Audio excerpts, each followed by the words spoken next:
Let's start with those tariffs on India. We're now looking at 50% on all imports to the US because India is purchasing Russian oil. What is the president's strategy here? Trying to ascertain exactly what President Trump wants is not always easy. But I think ultimately it's hard to divorce these tariffs on India from the other trade objectives. Let's not forget that right now there are a number of countries that the Trump administration is negotiating with on bilateral trade deals. And I think this is yet another instance of Donald Trump mixing the geostrategy and the security dynamics with trade and tariffs. We know he loves tariffs, but ultimately I think it's important to keep in mind that this sort of step change that some people have talked about in terms of Donald Trump's approach to Ukraine is yet another instance, in my view, of him going for a maximalist opening gambit, as we saw in that infamous Oval Office meeting with Zelensky, to now perhaps a more negotiated or conventional outcome, which is tepid but still substantive support of Ukraine.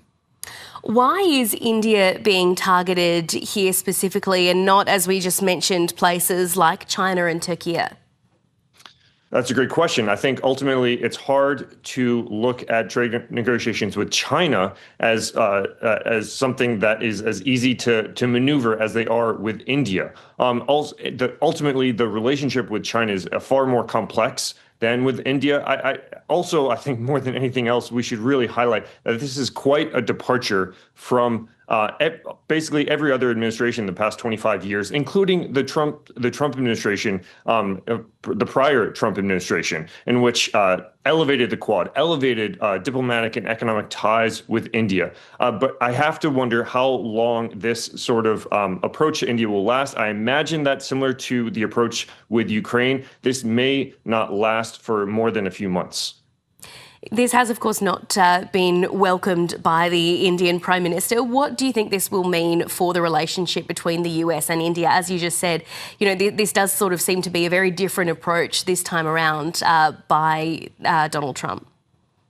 I think ultimately you have to look at the structural dynamics, and there's a reason that as much as one U.S. administration after another has in many ways been criticized in the region, support for ties with the U.S. remain fairly substantive across the region because it's the threat of China. Xi Jinping in many ways has pushed a lot of these countries who may not personally love Donald Trump, but they still like the uncertainty of a Trump-led America versus the certainty of a Xi Jinping-led China, which has engaged in behavior that many in the region find more destabilizing than even a very unconventional Trump administration. So on the whole, I think U.S.-India ties will continue, but this is definitely some turbulence.